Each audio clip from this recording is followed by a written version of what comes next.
Moi, j'ai voulu regarder la réalité en face. C'est cela, oui. Je n'ai jamais eu de compte à l'étranger, ni maintenant, ni avant. Ta gueule! Je ne voulais pas qu'on prenne une photo de moi au petit matin, glauque. Je tiens à dire que c'est un mensonge. Les sbroufs, c'est vous! Du calme, camarade! La République, c'est la fermeté dans l'application de la loi. J'hallucine. Mais je sais pas pourquoi tu t'énerves. C'est que les affaires privées se traitent en privé. Je vais vous faire une confidence. Je me lève le matin et je me couche le soir. Tu fermes ta petite bouche, tu me parles de politique.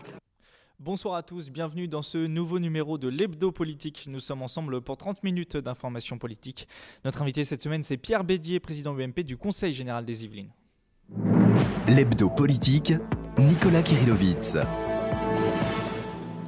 Pierre Bédier, bonsoir. Bonsoir. Évidemment, avant de débuter cette émission, toutes nos pensées se tournent vers les victimes des événements tragiques qui ont lieu la semaine passée en France. Policiers, civils, journalistes, agents d'entretien, toute la rédaction de Radio Sensation se joint à moi pour manifester son soutien aux proches des victimes. Et tout le Conseil général des Yvelines. Et tout le Conseil général des Yvelines également. À ce propos, Pierre Bédier, vous avez été actif depuis les attentats qui ont touché le pays. Vous avez notamment demandé la gratuité des transports pour se rendre à la marche républicaine de dimanche dernier, une gratuité que vous avez obtenue. En tant qu'homme politique, vous devez montrer l'exemple. C'est important. Oui, bien sûr que c'est important, mais c'est pas tant en tant qu'homme politique qu'on s'exprime dans ces moments-là, c'est en tant que citoyen engagé et ayant plus de responsabilités que les autres. À titre personnel, par exemple, je n'étais pas convaincu qu'il fallait que tous les élus défilent ensemble. Moi, j'ai défilé en famille parce que c'était des moments, je crois, justement de foi individuelle envers la République qu'il fallait exprimer. Pierre Bédier, vous êtes né le 30 septembre 1957, vous avez Déjà. donc 57 ans, vous êtes marié et père de 4 enfants. Avant de vous concentrer pleinement à la politique, vous avez créé dans les années 80 une agence de communication. Votre premier mandat politique, vous l'avez obtenu en devenant conseiller régional d'Île-de-France en 1992. Vous devenez par la suite député des Yvelines à plusieurs reprises et également maire de Mantes-la-Jolie. En 2002, vous êtes nommé secrétaire d'État chargé des programmes immobiliers de la justice, un poste que vous occuperez jusqu'en 2004. L'année suivante, vous devenez président du Conseil général des Yvelines avant d'être condamné en 2009 à une peine d'inéligibilité pour corruption passive et recel d'abus de biens sociaux.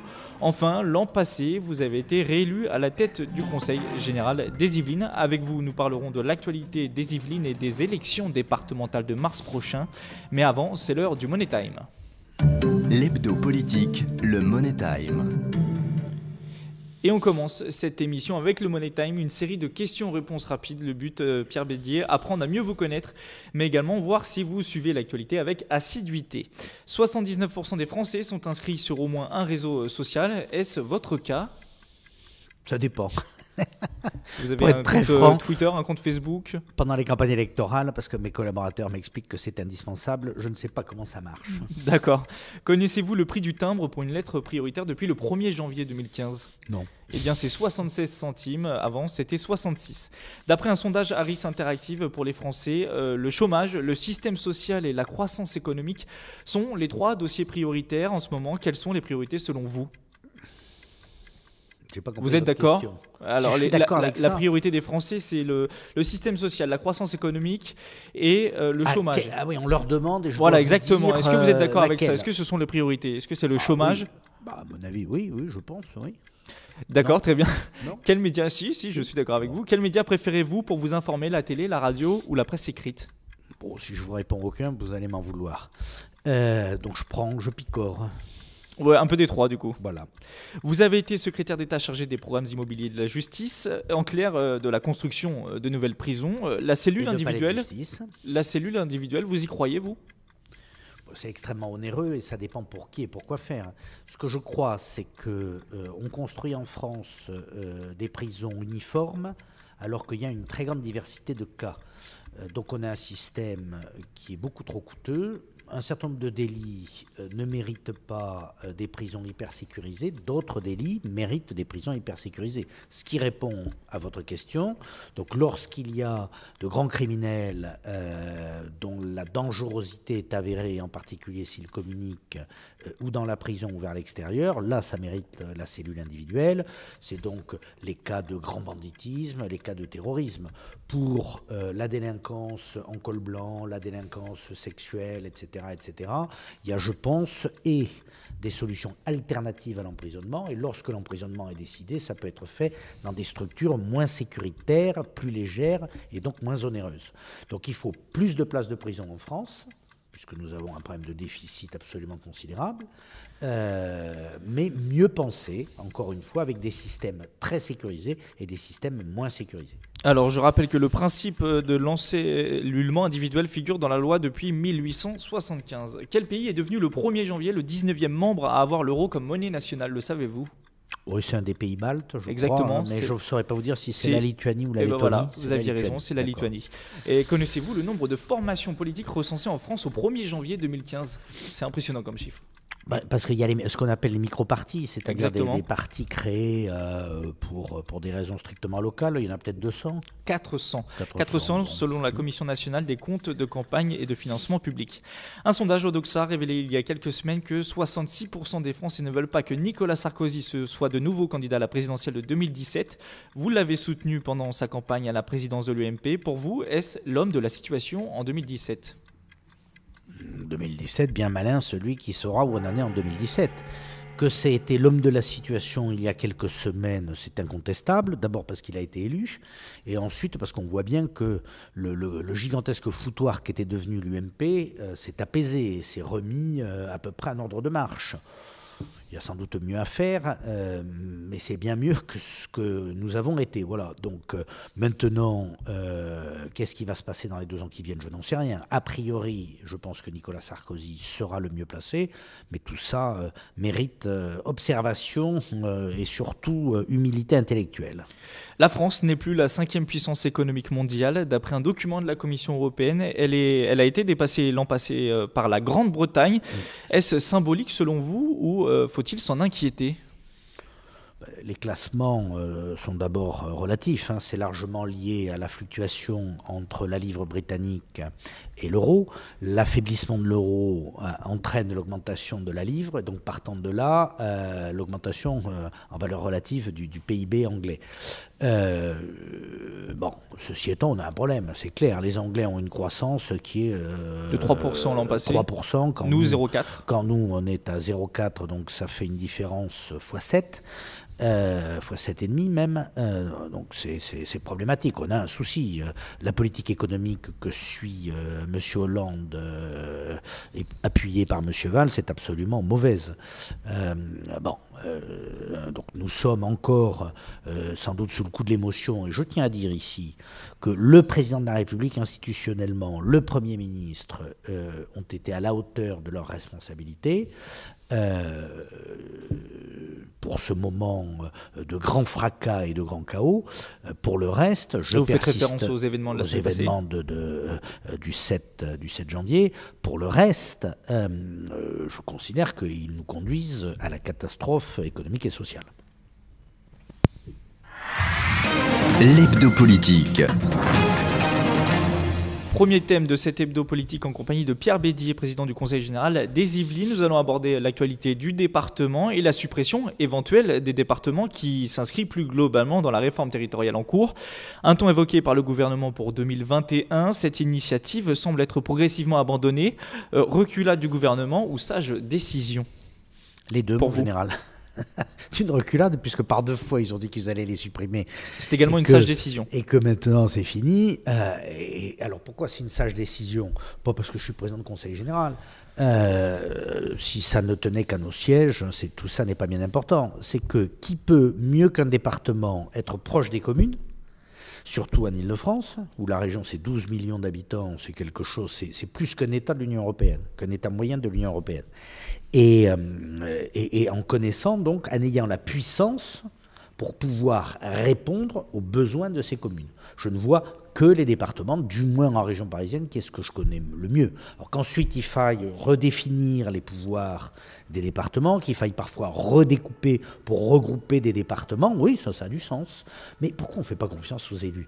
Moi, je suis frappé de voir, pardonnez-moi de le dire quand même avec brutalité, M. Hollande jette aux orties, en quelques semaines et en quelques mois, le bénéfice de l'action unanimement reconnue de messieurs Mitterrand et Defferre, qui étaient ses aînés, sur la décentralisation.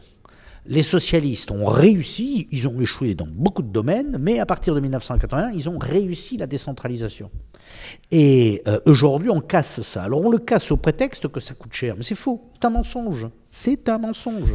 Vous dites, vous, que les départements ont du sens en Île-de-France, pourtant la dynamique, c'est plutôt plus de pouvoir pour l'interco, notamment du fait de la métropole du Grand Paris. Vous pensez qu'un département, face à une métropole telle que celle du Grand Paris et des intercommunalités au minimum de 200 000 habitants, auront du sens encore demain en Île-de-France? Alors, je vais vous résumer ça pour vos téléspectateurs en 2 chiffres. Plutôt auditeurs, on est à la radio. Auditeurs, pardon. Il n'y a pas de souci. Je vais vous résumer ça en 2 chiffres. La métropole du Grand Paris, c'est parti pour être 400 délégués pour représenter 7 millions de personnes. La région parisienne, aujourd'hui, le Conseil régional d'Île-de-France, c'est un peu plus de 200 délégués pour représenter 12 millions de personnes. Voilà. Donc, quand on vous dit que ce machin-là est fait pour faire des économies, il y a déjà 4 fois plus d'élus par habitant. 4 fois plus d'élus par habitant. C'est une ânerie invraisemblable qui a été imaginée, je ne sais pas vraiment pourquoi, enfin si, plus exactement, tout le monde le sait bien. L'idée était que le pouvoir socialiste voulait se faire un truc à sa main pour contrôler les communes de droite et les départements de droite. Avouons que c'est pitoyable. Donc heureusement, cette métropole du Grand Paris aujourd'hui est en train de revenir sur des bases un peu meilleures. Le gouvernement a l'air, comme sur les départements, un peu moins sectaire. Et surtout, ce qu'il nous faut arriver à faire, c'est que la métropole du Grand Paris coïncide avec la région parisienne. Ça sera une façon de faire des économies, si on veut faire des économies, et d'avoir une cohérence territoriale. Vous seriez favorable à un rapprochement avec le département des Hauts-de-Seine? Bien sûr. Nous ouvrirons ce débat plus tard. Aujourd'hui, nous sommes en fin de cycle. L'Assemblée départementale, telle qu'elle est composée, disparaît dans 3 mois, un peu moins de 3 mois. Mais la nouvelle Assemblée départementale aura à se poser des questions sur ce qu'il convient de faire à l'intérieur de cette belle dynamique qu'est le Grand Paris. Quand je critique la métropole du Grand Paris, ne vous y trompez pas, je suis pour le Grand Paris, mais je ne suis pas sur l'espèce de machin institutionnel vous êtes sur le fond, que les socialistes ont inventé. Le projet est bon, la façon dont on veut porter ce projet, le gouverner, est absurde. En avril dernier, quand le Premier ministre Manuel Valls a évoqué l'idée de supprimer les départements, 6 Français sur 10 y étaient favorables. Vous, sur le terrain, c'est le sentiment que vous avez quand vous parlez avec les gens de cette idée-là? Non, mais les gens étaient favorables parce qu'on leur a expliqué qu'on allait faire des économies. Bon, maintenant, il faut dire la vérité aux Français. Qu'est-ce qui nous coûte cher? C'est les départements? C'est les régions? C'est les communes? La réponse est non. C'est les intercommunalités. Donc il faut supprimer un échelon tout de même. Les intercommunalités ont été une grande erreur. Ensuite, il ne faut pas forcément supprimer un échelon, il faut les fusionner. Vous avez un truc qui marche très bien, qui est le Conseil de Paris. Le Conseil de Paris, c'est à la fois le Conseil municipal et le Conseil général. C'est comme ça. Pourquoi on a mis en cause la réforme de Nicolas Sarkozy, qui prévoyait le conseiller territorial, qui était à la fois un conseiller départemental et un conseiller régional. Ça avait l'avantage de faire des économies et d'avoir des gens qui étaient au courant des 2 dossiers, parce que vous avez besoin des 2 échelons. L'échelon régional, c'est l'échelon qui vous permet d'avoir une stratégie économique et de gérer vos transports à une échelle suffisante. L'échelon départemental, comme je l'indiquais tout à l'heure, c'est ce qui permet d'avoir une gestion d'appui aux communes, donc aux citoyens. Il faut les 2. Et aujourd'hui, ce qu'il faut qu'on comprenne bien, c'est que la France est à contre-courant du monde sur ce sujet aussi.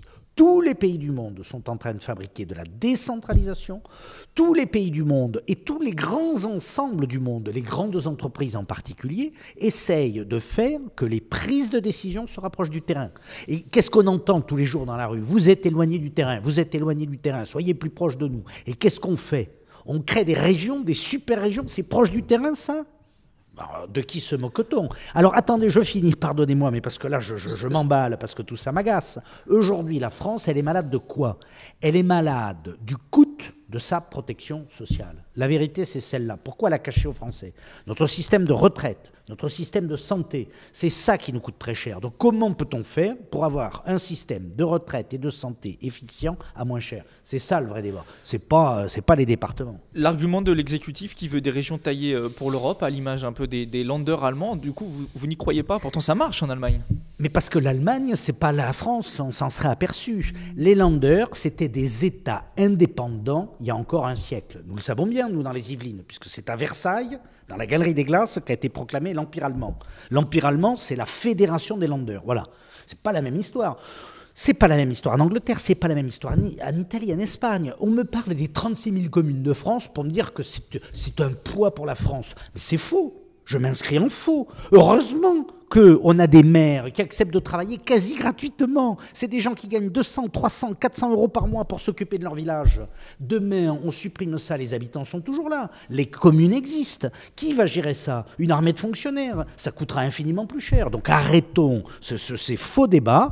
Concentrons-nous sur ce qui fait aujourd'hui l'handicap de la société française, qui n'est pas son organisation territoriale, qui est le problème de sa protection sociale. En tout cas, la réforme territoriale, j'insiste, est en cours. Le nombre de régions passera officiellement de 22 à 13 le 1er janvier 2016. Des régions plus grandes, plus puissantes, économiquement notamment. Ça vous inquiète, vous, président d'un conseil général, ou pas, sur le long terme? Pas du tout, mais elles ne seront pas plus grandes, elles ne seront pas plus puissantes. Regardez. En tout cas, d'un point de vue économique. C'est le souhait du gouvernement. Mais c'est le souhait. Mais ce gouvernement, il souhaite plein de choses. Le problème, c'est que ses actes vont à l'inverse de ses souhaits. Il souhaite faire baisser le chômage, il le fait augmenter. Il souhaite faire baisser la pression fiscale, il la fait exploser. C'est le gouvernement de gribouille. Bon. Et cette réforme territoriale, ces 13 régions, c'est aussi gribouille. Qu'est-ce qui nous dit qu'en Champagne-Ardenne, le chômage va baisser parce qu'on rapproche la Champagne-Ardenne de l'Alsace? Enfin, mais de qui se moque-t-on, encore une fois? C'est pas ça le sujet. Qu'on fasse des coordinations, qu'on arrête l'empilement séparé des échelons et qu'on fasse que ces échelons, pour se coordonner, aient les mêmes élus. C'était le cas avec le conseiller territorial. Ça peut être demain, par exemple, le cas avec le conseiller métropolitain. Lorsqu'on fera une métropole du Grand Paris qui sera à l'échelle de la région parisienne, que le conseiller régional, le conseiller départemental et les présidents d'intercommunalité soient les mêmes, ça aurait du sens. Oui, je suis pour, je ne suis pas contre la réforme, je ne suis pas contre les grands machins. Ce que je dis, c'est qu'il faut des choses simples, qui ne coûtent pas cher et qui surtout permettent de sortir des projets. Voilà, on fera de la croissance économique quand on sortira des projets. Tout le reste, c'est littérature. La question qui se pose en ce moment, c'est les compétences respectives des régions et des départements qui n'ont pas encore été actées. Elles sont discutées en ce moment au Sénat. Le gouvernement souhaite transférer un grand nombre des compétences des départements aux régions, dont les collèges ou la voirie. Là aussi, vous dites stop. Il faut que les départements gardent toutes ces compétences-là, leur poids. Non, alors moi je ne dis pas les choses comme ça. Je dis, qui peut croire que lorsque la route entre Houdan et Richebourg sera abîmée, rue Barbette-Jouy, on en sera informé, c'est-à-dire au cœur de Paris. Donc on sera obligé d'avoir des instances départementales pour gérer les routes dans les départements. Donc on ne fera aucune économie. Ça ne changera rien. Même chose pour les collèges. Aujourd'hui, j'ai reçu, il y a un mois, un proviseur de lycée qui venait m'expliquer, alors que c'est normalement de la compétence régionale, qu'il avait un problème avec son informatique dans son lycée. Je lui ai fait remarquer que ce n'était pas de ma compétence. Moi, je m'occupais des collèges. Il m'a dit oui, mais comme dans les collèges, je sais que ça marche bien, peut-être que vous pouvez expliquer à la région comment il faut que ça marche. Donc, je fais une proposition. Vous allez dans le sens inverse, vous? Donc, je fais une proposition, ratachons les lycées, et c'est pas pour les annexer, que la région prenne l'université, par exemple, et que nous, on nous donne les lycées. Et je vous garantis que ça marchera beaucoup mieux. On est plus proche. Ce que je vous disais tout à l'heure est capital. Le monde entier, Chine comprise, essaye de rapprocher la décision du terrain. Nous, on l'éloigne. Donc, ça ne marchera pas. Vous disiez tout à l'heure qu'il fallait garder notre, on va dire entre guillemets, notre côté français. Faire comme tout le monde, c'est pas forcément la solution également, puisque vous dites que... Non, mais les autres ne sont pas forcément que des ânes. Nous, on a une caractéristique, c'est la France des clochers. Il y a 36 000 clochers. Partons de ça. Ça, les Français, ils le reconnaissent. Voilà. Ils se sentent bien dans ce cadre-là. Donc, faisons que les Français soient administrés par des communes et que ces communes, elles, bénéficient d'un soutien puisqu'elles sont en première ligne, ce soutien qui leur est apporté par un département, lequel département a aussi besoin d'un soutien régional, et que, effectivement, nous ayons à l'intérieur des régions une coordination de l'action entre les départements. Il y a un très beau discours de Georges Pompidou, peu avant sa mort en 1973, qui expliquait que la vraie décentralisation, c'était celle-là. Et je crois que 40 ans plus tard, sa vision était prophétique. Quand vous entendez la ministre de la décentralisation, Maryse Lebranchu, déclarer il y a quelques semaines qu'il fallait en finir avec les rivalités inutiles entre les territoires, parfois entre les élus même, est-ce qu'il y a une part de vrai là-dedans ou c'est complètement hors sujet ? Quand j'entends un socialiste expliquer ça, quand on sait que le Parti socialiste est conçu pour être une machine à se battre entre courants, je me demande si Madame Lebranchu prend les Français pour des gogos ou si c'est elle qui a un problème. Il n'y a pas de doublon parfois entre la politique, la démocratie, c'est la confrontation des idées, c'est le débat. Donc arrêtons de croire que parce qu'on n'est pas d'accord, c'est attentatoire à je ne sais quoi. Nous ne sommes pas d'accord avec une vision caporalisée. Je crois que la société française, d'abord, elle est assez mûre pour avoir une organisation territoriale qui ne soit pas uniforme sur l'ensemble du territoire national. En particulier, la région parisienne et la province n'ont pas vocation à être organisées de la même façon. Rappelons que la région parisienne est la région qui produit la richesse française, 20% de la population, 30% de la richesse. Voilà. Toutes les autres régions sont en dessous de la moyenne nationale. Donc à partir de là, prenons acte de cette maturité de la société française pour avoir une organisation différente, mettons en œuvre cette organisation différente sans craindre le débat. On ne va pas se caporaliser derrière Madame Lebranchu. D'ici 2017, la baisse des dotations aux collectivités territoriales va baisser de 11 milliards d'euros. Les départements pourront-ils assumer toutes leurs fonctions dans quelques années, sur un moyen terme ? Ou êtes-vous inquiet ? C'est mal parti. C'est très mal parti. Alors, on verra la suite, mais c'est plutôt mal parti. Nous, par exemple... Cette logique de transfert des compétences est logique finalement, puisqu'il y aura moins de dotations. Nous, par exemple, nous avons, comme toutes les collectivités en France, avec l'impôt des Français, on essaye d'assurer, c'est consubstantiel à la République, l'égalité des citoyens sur le territoire national. Pour ce faire, l'État distribue une dotation globale de fonctionnement qui est la même sur tout le territoire national, pour faire que, justement, les petits Creusois, comme les petits Yvelinois, puissent aller dans des collèges neufs ou rénovés, pour que les petits Haut-Rhinois puissent, comme les Yvelinois, emprunter des transports scolaires, etc., etc. Voilà, c'est le principe de l'égalité. Pour ça, il y a la DGF, dotation globale de fonctionnement. Dans les Yvelines, on va nous la supprimer, à quelque chose près. On va nous la réduire de 90%. Exactement. D'ici 2017, elle va passer de 145 à 15 millions d'euros. Oui, donc une division par 10. Par 10. Bon, donc de 100 euros par habitant à 10 euros par habitant. Je considère que c'est une atteinte à l'égalité entre tous les Français, que là, pour le coup, c'est extrêmement préjudiciable. On ne peut pas se gargariser de République et ne pas en respecter les principes fondamentaux. Donc, qu'est-ce que cela va nous amener à faire ? Je n'en sais rien.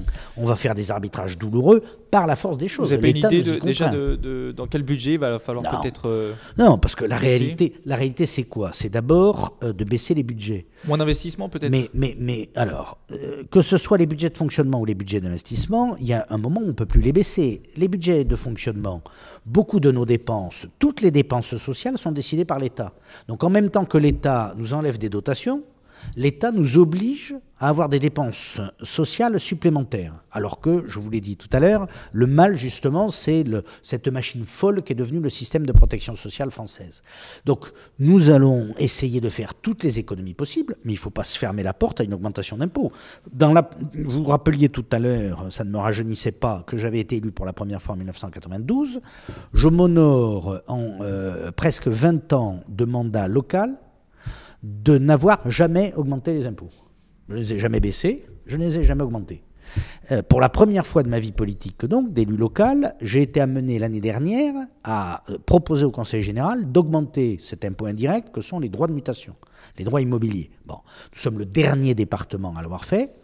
Tous les autres l'avaient fait parce que asphyxiés financièrement. Nous, on a tenu. On est les derniers à l'avoir fait. Je ne peux pas promettre aux Yvelinois que ce soit la dernière fois qu'on augmente les impôts. Si on a un effondrement continu des dotations d'État et que par ailleurs l'État nous oblige à dépenser plus, il y a un moment où, comme on ne peut pas se mettre en faillite, on est obligé d'augmenter les impôts. Pierre Bédier, le mandat du prochain président du Conseil général des Yvelines sera-t-il forcément un mandat de rigueur ? budgétaire. Oui, appelez ça comme vous voulez. Moi, je pense. On peut pas faire de promesses. Je pense qu'il ne peut. Plan sur la comète. Moi, j'ai toujours pensé qu'il ne pouvait y avoir de gestion que rigoureuse. Donc, pour moi, la rigueur, j'ai toujours utilisé la plus grande rigueur encore comptable. Plus demain qu'aujourd'hui, peut-être. Moi, j'ai plutôt envie de vous dire, c'est qu'on va être plus imaginatif que jamais, parce qu'il va nous falloir revoir nos modes de pensée. Chaque fois qu'une dépense se profilera à l'horizon, il faudra nous poser la question de savoir si elle a du sens, si elle ne peut pas entraîner une économie, etc. Donc c'est une nouvelle façon de gérer les collectivités, et qui ne sera pas toujours simple, parce qu'on a beaucoup de rigidité, énormément de rigidité, de par la loi. Ce gouvernement qui veut nous obliger à gérer de façon différente, ne fait rien en matière de loi pour rendre la gestion des collectivités plus simple. Au contraire, comme pour nos concitoyens, c'est un gouvernement qui est atteint de diarrhée législative. On a des lois matin, midi et soir. Alors, ça ne simplifie pas la vie.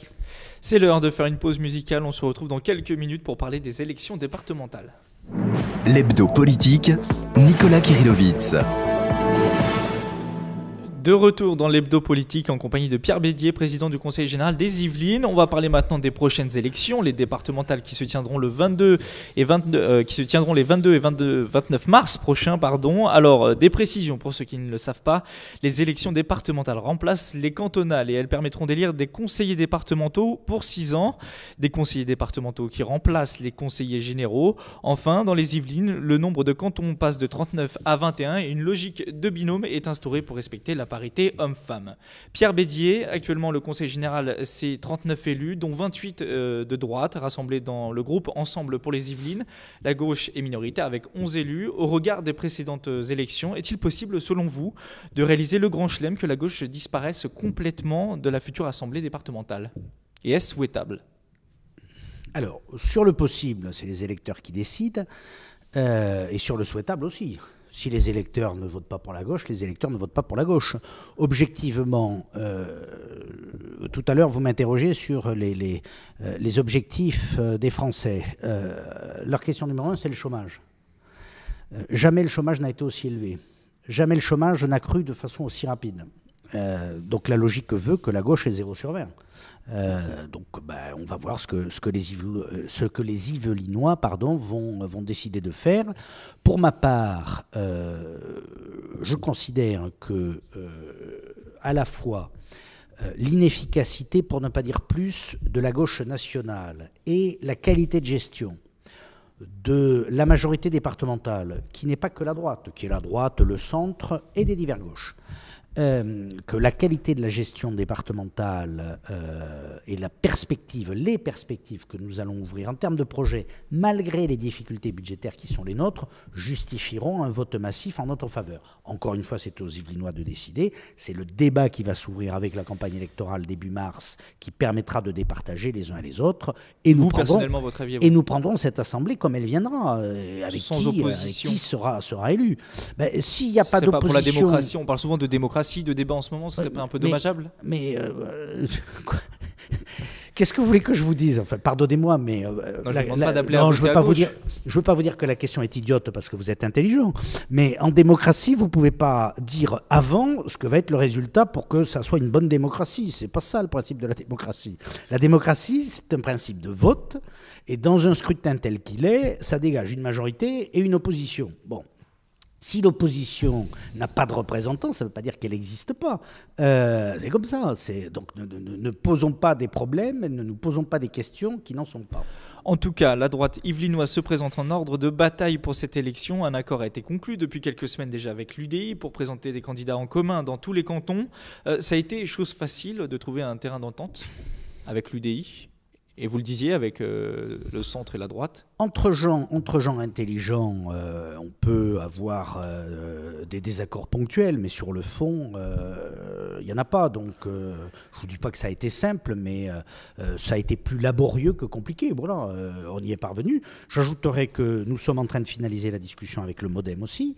Alors, je sais que parfois, que ça provoque quelques émotions chez les militants de mon propre parti politique. Du fait que François Bayrou a appelé à voter. que M. Bayrou avait appelé à voter pour M. Hollande ou surtout contre Nicolas Sarkozy. Bon, je pense que le passé est le passé. Nous avons des relations assez ouvertes, des divergences actées, mais aussi des convergences profondes avec le MoDem. Et donc, il y aura aussi des candidats qui n'appartiennent à aucune de ces formations politiques et qui viendront se rattacher à la majorité départementale. Bon, voilà, donc c'est, me semble-t-il, un joli équilibre au service des Yvelinois. Il faut avoir principalement ça en tête et aussi, ne l'oublions pas, pour sanctionner la majorité gouvernementale qui est vraiment catastrophique. 12 élus sortants ne se représentent pas, je crois. L'une des volontés affichées, c'est de faire émerger une nouvelle génération et plus de femmes. C'est ça le but dans cette nouvelle équipe présentée en tout cas. Plus de femmes, c'est une obligation légale puisque la réforme électorale prévoit que ce sont des binômes qui doivent se présenter devant les électeurs, hommes-femmes. Bon, donc par la force des choses, l'Assemblée qui était très insuffisamment féminisée va se retrouver à parité. Je m'en réjouis. Alors, je m'en réjouis, je ne vais pas vous faire de langue de bois, d'autant plus que les féminisations successives dans les mandats électoraux ont permis aujourd'hui d'avoir des candidates de grande qualité. Parce que ça a été compliqué la féminisation. Si vous avez des gens qui ne sont pas expérimentés, les sélectionner au titre de leur sexe est toujours compliqué. Là, nous avons la chance d'avoir des femmes maires, des femmes adjointes au maire, des femmes conseillères municipales qui ont prouvé toute leur qualité, toute leur connaissance et de leur territoire et de la gestion publique. Donc on a une belle équipe féminine, une belle équipe féminisée. Bon, ensuite, naturellement, je me rappelle plus la question, pardonnez-moi. C'était votre souhait d'apporter plus de jeunesse. Le souhait, oui, pardonnez-moi, je m'emballais pour la féminisation. Pour la jeunesse, la jeunesse, c'est ce que les électeurs nous ont dit. De temps en temps, il faut les écouter, les électeurs. Qu'est-ce qu'ils ont fait aux dernières élections municipales ? Aux dernières élections municipales, ils ont systématiquement choisi le renouveau. Ils ont sanctionné la gauche pour ses archaïsmes de gestion, pour ses archaïsmes idéologiques, mais aussi pour ses archaïsmes de candidature. La gauche présentait surtout des sortants.